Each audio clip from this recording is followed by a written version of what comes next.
Hello, everyone, and god damn, has it been a while, but welcome back to another special episode of the Bromo Sapiens Podcast with your illustrious hosts, Drew, and Mazer.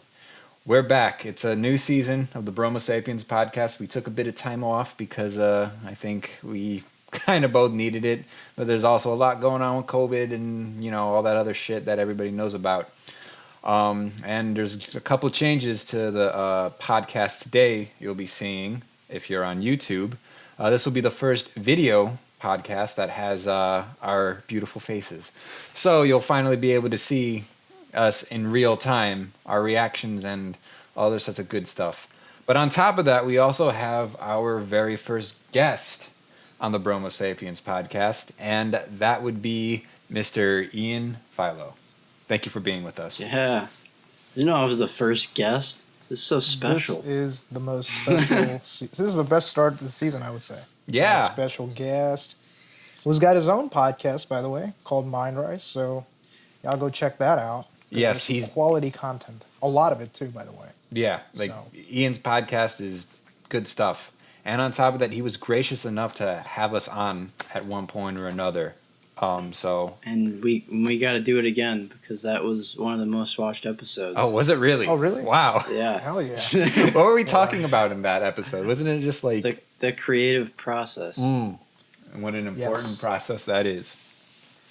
Yes. But that was a good one. let's get into what you guys have in store for today. Indeed. So upon the other day, Mazer and I, we were having a kind of a very casual conversation, as friends tend to do. As two homies do, yeah. Yeah, Absolutely. Two Bromo Sapiens do. Yeah, and we were talking about the topic of teachers came up. Instructors, people that are there in your life when you know nothing, an absolute shit, when you know nothing at all, and these individuals are there to guide you and learn you a thing or two. Should you give them the time to even give them the time of day, and if you have the enough of an attention span to even do so. But there's something very important about that aspect is, so like everybody has their favorite teachers and their not so favorite teachers. Or professors, if you're a college student, we all have that. We all have those teachers. But believe it or not, well, I don't know if believe it or not is appropriate, but these teachers, be it good or bad, can honestly be such a huge part of our lives and such a huge influence on who we are and who we develop into as a student and later into our career paths and everything like that. So I think today we're just kind of try and kind of talk a little bit about some of those those experiences that we've had where we've noticed really great sort of learning experience, and then we'll kind of see. Well, kind of as always on the Bromo Sapiens podcast, we'll just try and see kind of where things go. It sort of evolves into, yeah. Yeah. Yeah. So, Ian, what do you think that you found yourself learning the most? Was it before college, after college, during college? If you had to say. I think it's kind of a loaded question. I think there was a lot of essential skills that I learned from college, like core skills, especially with like foundational design and drawing. But a lot of my skills didn't really evolve until after college, especially like digital rendering and painting and some 3D modeling. And I can only speak from my own personal experience, but I just kind of struggled like a lot with kind of getting my own take on how to use the medium when it came to like the digital realm. And the instruction was like never enough for me. Like it was like, okay, like here's a way to do something. And especially in my major, it was like, okay, this is the only way you should be doing it because this is biomed and we're strict and we want you to like play by the books. And it wasn't until after college that I was more exploratory in my rendering methods, and I like ended up opening up a whole new door, a whole new world, and I was like, oh my gosh, like this is like so much more. This makes so much more sense. It's more fluid now. Like I was able to digital paint, like I would, an oil painting or acrylic painting. Just that, like it made more sense. And like for example, especially with like the painting for me, I was like taught to use like the airbrush to like shade everything, and then just like a bunch of clipping masks, which ended up making my work look very mottled and like plasticky and like not very lifelike. Right. And it looking back, like I'm kind of frustrated by it, and like I kind of wish that the professors at the time would have like opened me up to more ways of painting, but they didn't. So like in a way, like I do kind of regret that a little bit. Like why didn't you show me this? Like why didn't you say something? Because to me, like jumping into the Adobe suite, like it was all I knew. Like I didn't know there was other ways. I was like, okay, like this is what they want. This is what I have to do to get a good grade. Like okay. Yeah. But it made me so confined. I was like, what the hell? Like, why does their work look like this? Mine look like this, and I'm like doing the quote unquote same thing.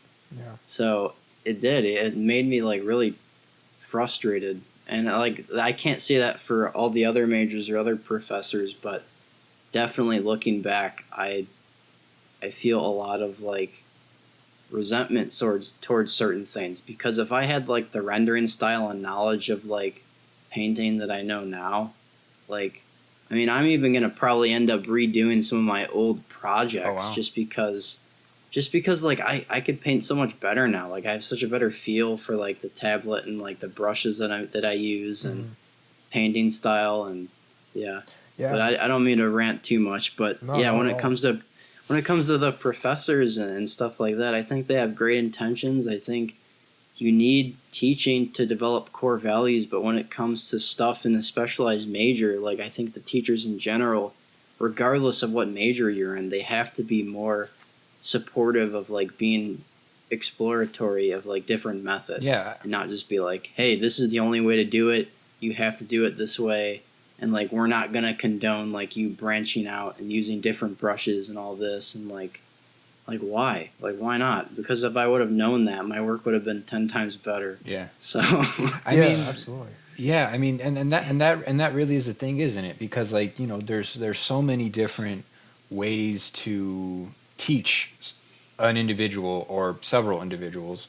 Some styles work really great, and then there's other styles, like you said, that are quite they're discouraging rather than encouraging. Which I think, if you are a teacher, I think being encouraging is one of the best things you can be, because it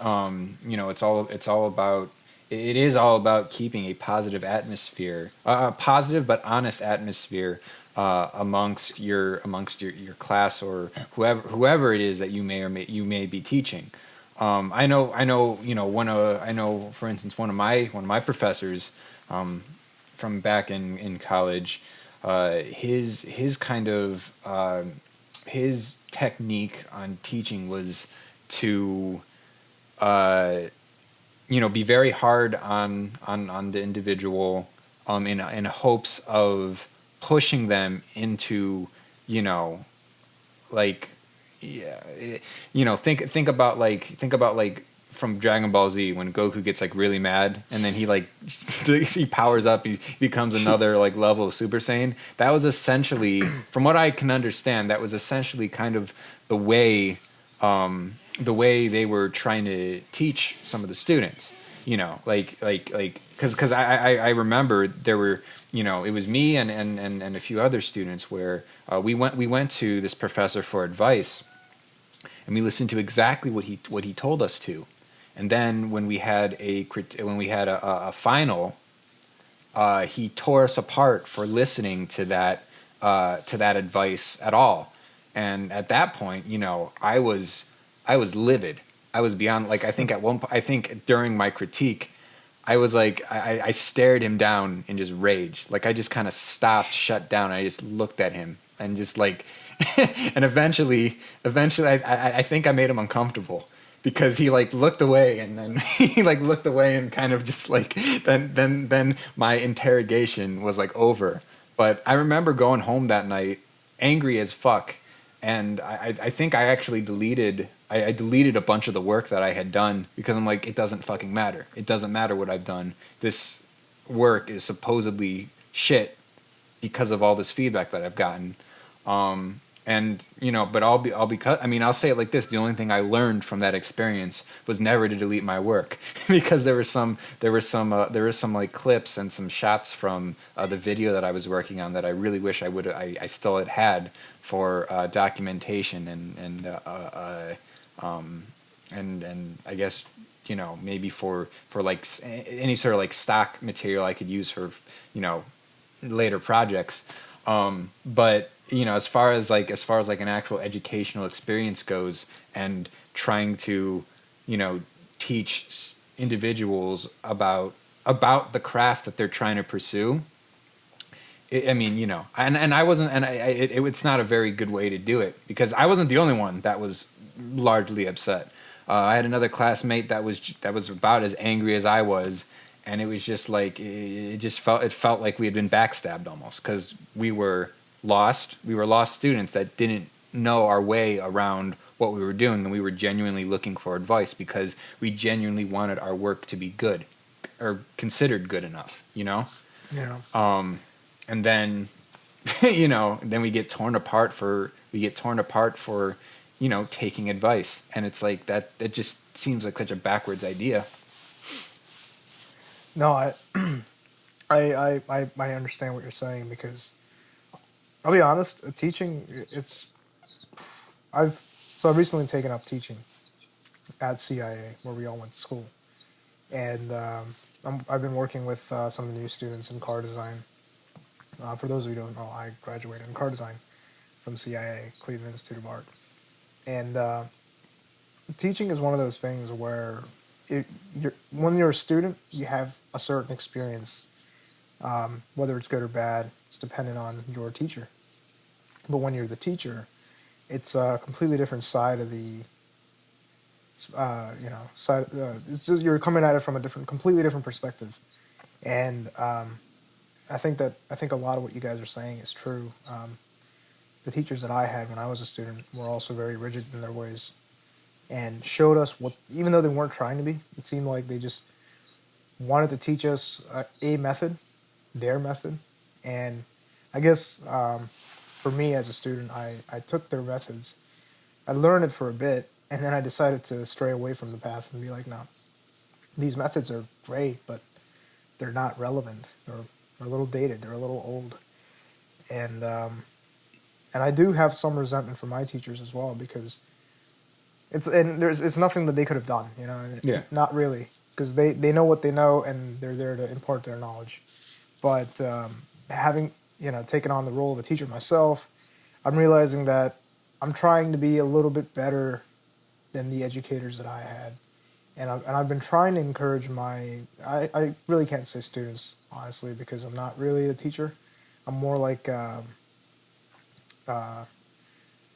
senior basically, an out of college senior basically. There's a teacher already in place, but he brought me and another student, that alumni I should say, back into this class so that we can act as a couple of seniors that are kind of guiding and pushing the juniors.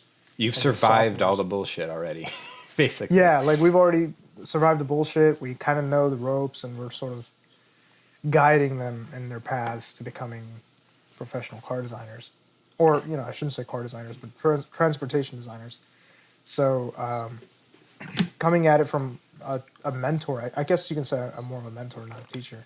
I try to be more encouraging and allow my students, quote-unquote students, to go off and try their own techniques, try new methods, instead of restricting themselves or constricting themselves with Photoshop and a Wacom tablet. And say, you know what, if you want to paint, go paint.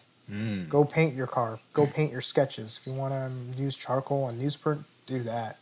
If you want to build it out using foam core, build it out. Literally make a 3D model if you want to. Yeah, But try different things. I always thought it was like kind of hypocritical, like in our art school, how like the professors were very rigid about like, hey, this is the way you need to do this in order to get like X result. But like we go to an art school, like shouldn't you be promoting like more out of the box routes or out of the box options? Totally. Because at the end of the day, if you get to the same result, who cares, right? Yeah. But I think that kept a lot of people sort of like confined, including myself. Oh, Yeah. absolutely.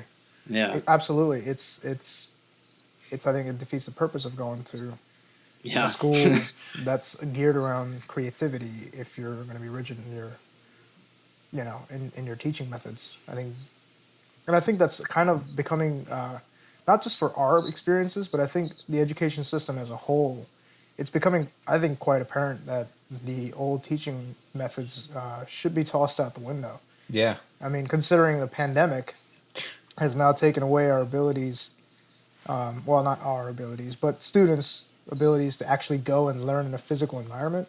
If everybody's learning from home, I think the fundamental way that we have been taught for God knows how many years now, I think that needs to change. I think the whole education system needs to change. That's The whole college system exactly needs to change. that's exactly what I was going to say. I was like, they need to completely change the education system, because I'll say it like this: it's like, I mean, isn't school supposed to be a place that you actually want to go to?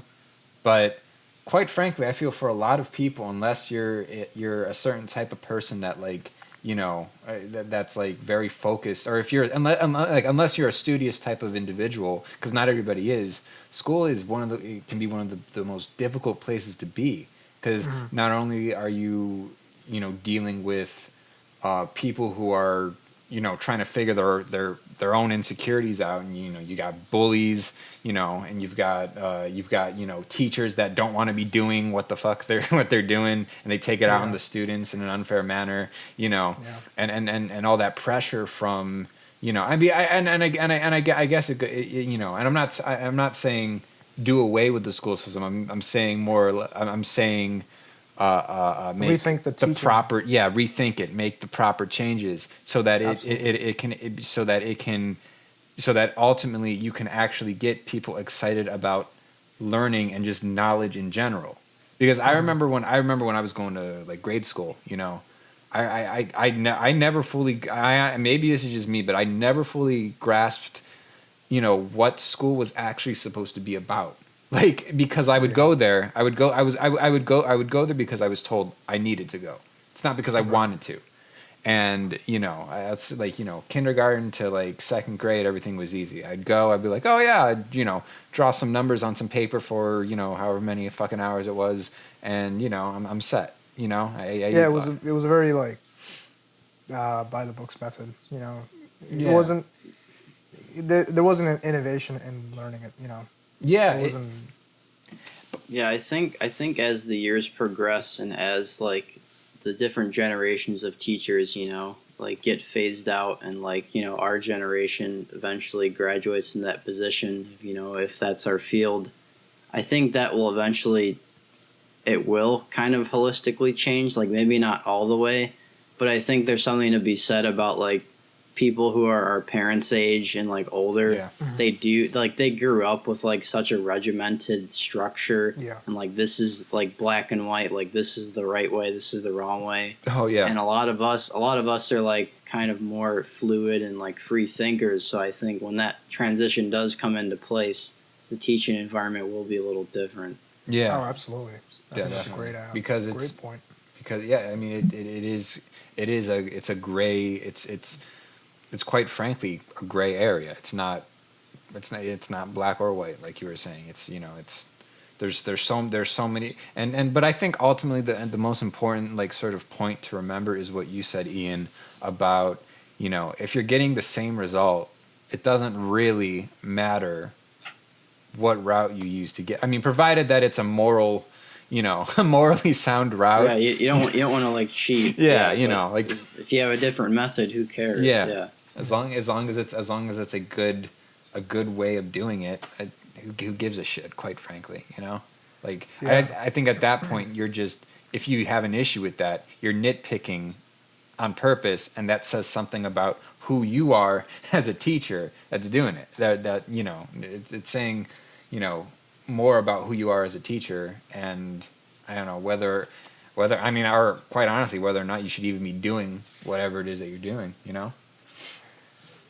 Yeah. So does anyone know like person? I mean, Maz, you probably know. Like, how the heck has CIA been handling this whole like online learning thing with the pandemic? Like, is teaching the same? Like, will it ever be the same with this sort of a platform? And like at this point, is there even a teacher needed? Because like, is everyone's attention really there? Is everyone really present? You know? Yeah, that's a really good question. From my little experience, I've only done one semester worth of quote unquote teaching, but the way it's structured is in the CIA's transportation design department specifically.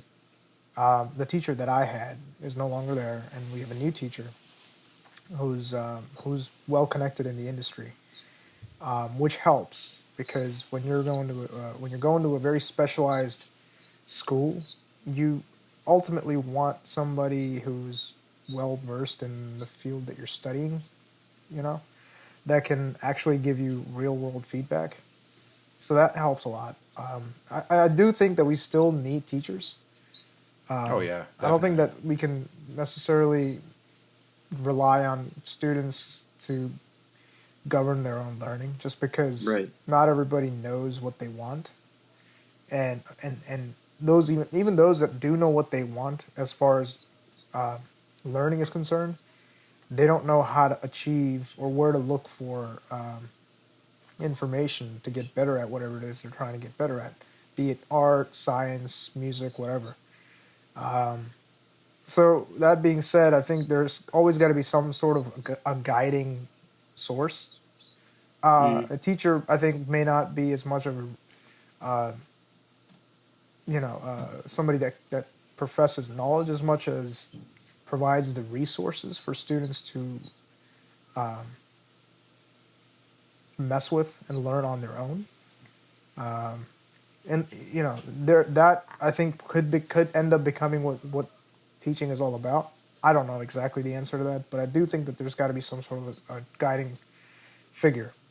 I agree with that notion, because I mean, I'll say it like this, like, you can Google what you want all day, every day, and everything like that, but I think about everything that I've learned on the internet, and I think about everything that I've learned from an actual person, an actual individual, and the pearls of wisdom that I've picked up from actual people are some of the most important lessons or some of the most important knowledge that I've ever, picked up or gathered, for that matter.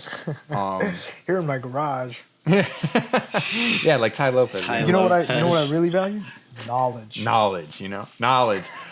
Funny story about Ty Lopez. I'm actually he blocked me. I'm actually meeting with him tomorrow. Oh yeah. We're doing a business if you deal. know what that reference is to.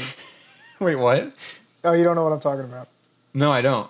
Oh, never mind. This is a off the call, off the record thing. Oh shit. Okay. All right. Damn. Okay. Ooh, spooky. Yeah. But I'm actually blocked. Ty Lopez actually blocked me on Instagram because Did you ask him for free stuff? I wish. Actually, I probably would have been a better idea. Lamborghini in your garage? No, I just want the bookshelf. And he was like, no. But so this was back when that meme was coming out with the knowledge thing. And my friend and I, we were really bored one day, like in between classes, and we were just watching a bunch of those memes, and we're like, you know what we should do? We should just go on Ty Lopez's like Instagram page and just spam knowledge in like all caps. We kept doing that, and then eventually I don't know how long it took, but I got blocked. I couldn't do it anymore. But the fucked up thing is my friend didn't get blocked, just me, because he was still doing it. I was just like, what? Discrimination. Yeah, You didn't get accepted into the knowledge cult. I guess not. But hey, I mean, you know what?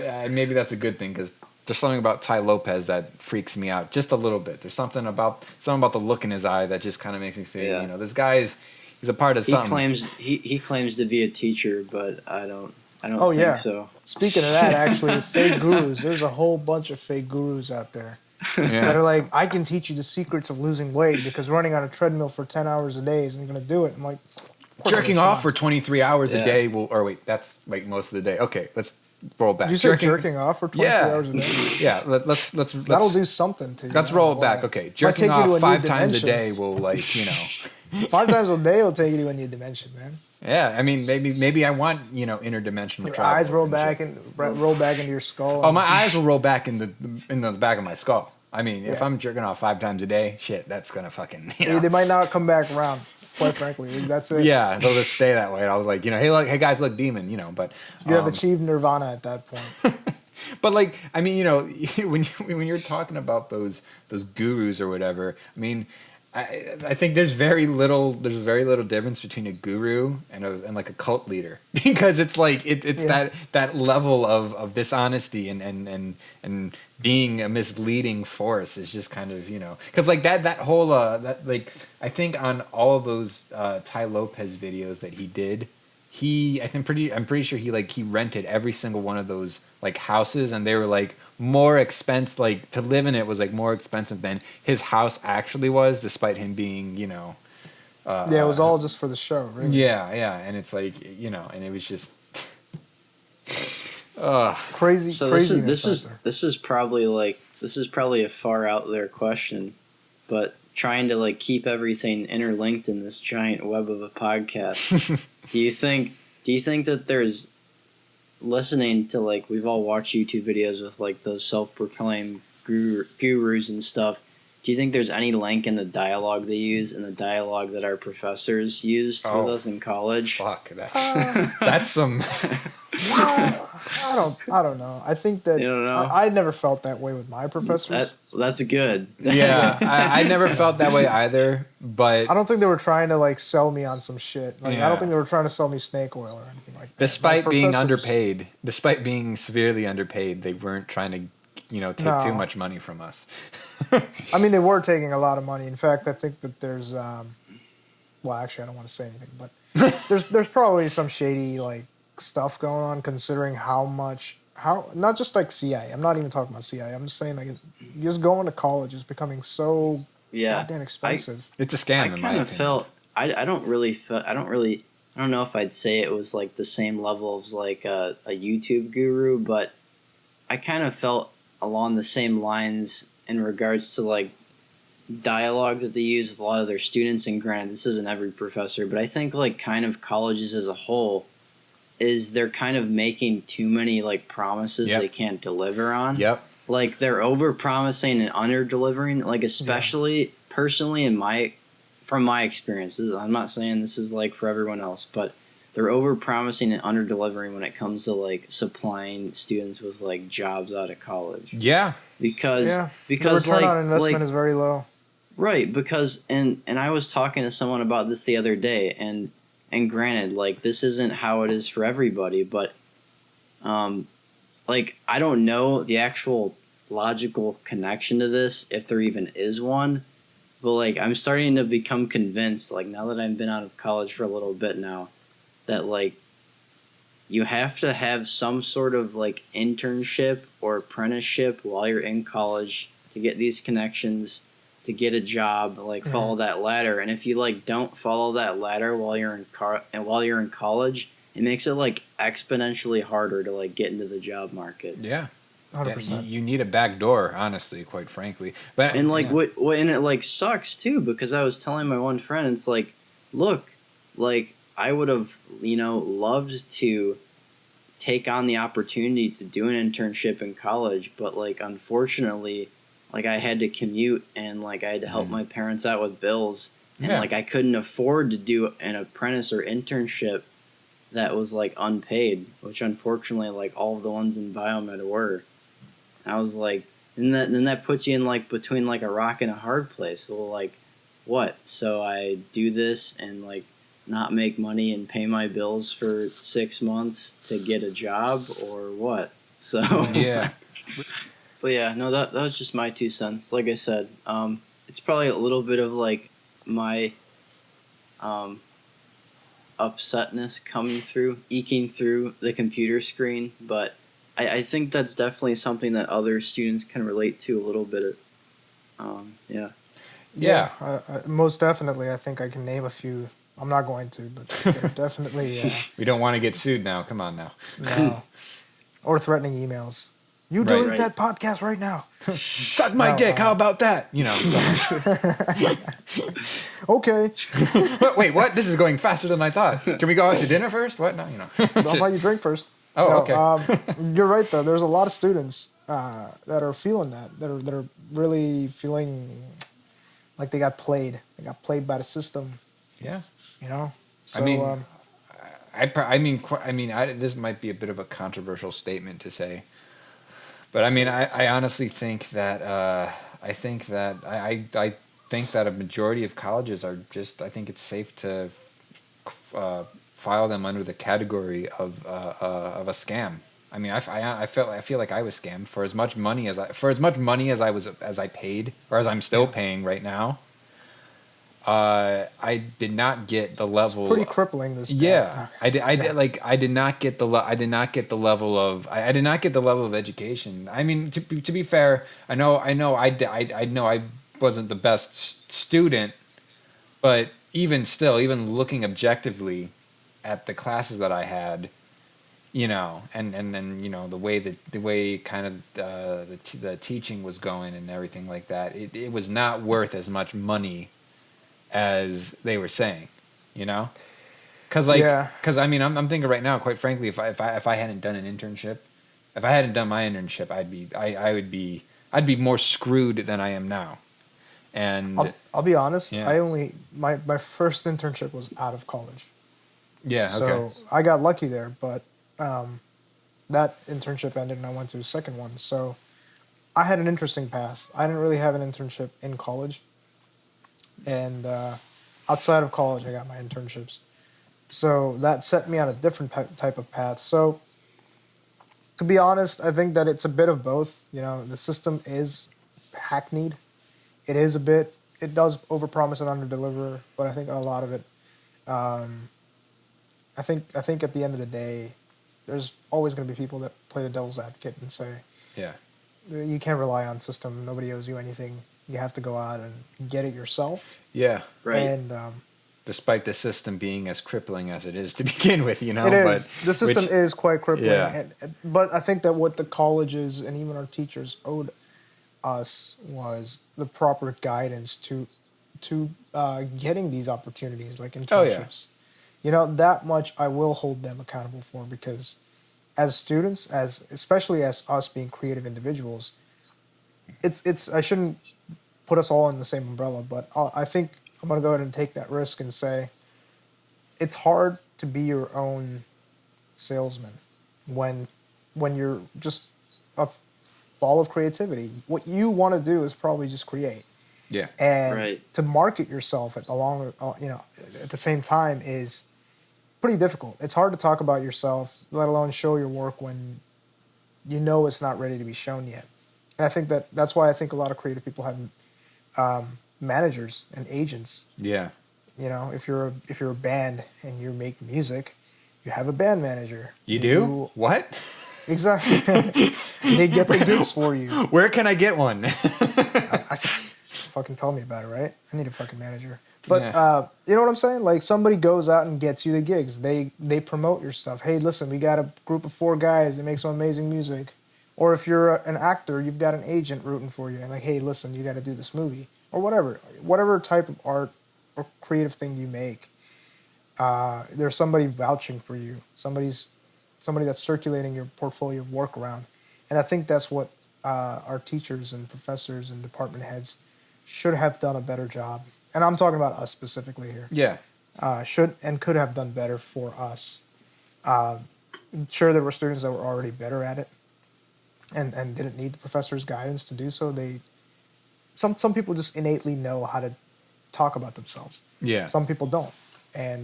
But at the end of the day, I think everybody needs that kind of push and somebody vouching for them. to build that confidence, to get them through the door, because it's very crucial.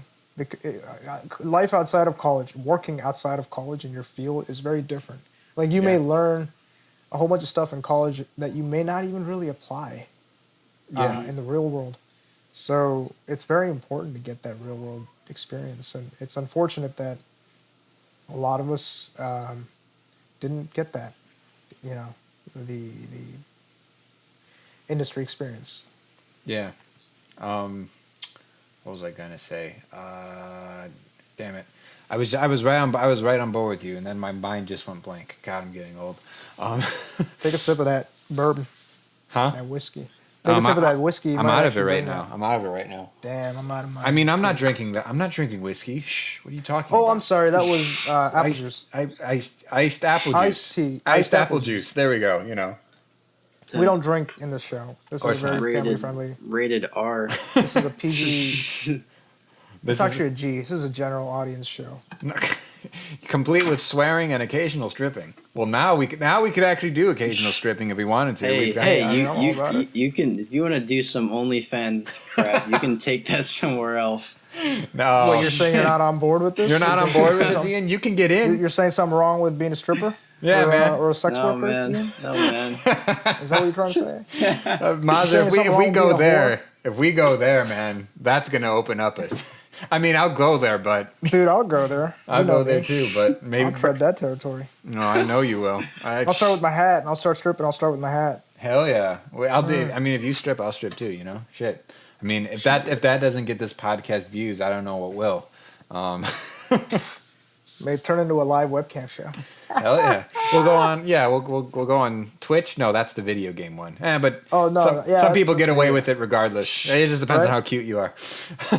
But without further ado, though, we're approaching the end of our lovely time with Ian here. Ian, would love to thank you for coming by on our show, the Bromo Sapiens Podcast. For sure. It's always a pleasure to speak with you, and we can't wait to when we can collaborate again with you. Absolutely. Ian, want to plug yourself real quick? Yeah, sure. So thank you guys for having me on the Bromo Sapiens Podcast. I'll be excited to see when this comes out on Spotify and the other platforms. But for those of you that don't know, I have my own podcast. It's called Mind Rise with Ian Filo, available on all casting platforms. So just check that out if you type it in on any casting platform. Currently, I have about 44 episodes, so a decent amount of content to listen to. Always trying to make fresh, creative stuff. And I'd love to have Mazar and Andrew on for another episode because the last one, like I said, was really great. And it's just so much more fun making podcasts with multiple people while I can record and listen to myself talk for a very long time. Sometimes it gets old. So it's always nice to throw that in to the dynamic. So thanks again for having me on. Absolutely. And for those of you that are interested, yep. Mind Rise Podcast. Make sure you check it out. As luck would have it, both the video and the audio cut out for the last couple minutes of our podcast. I would figure, with it being the first episode of the second season.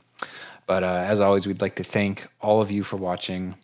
We'll be back again next time. Might not be next week, so but next time for another grand conversation on whatever it is that we see fit. So until next time, thank you for watching. Cheers.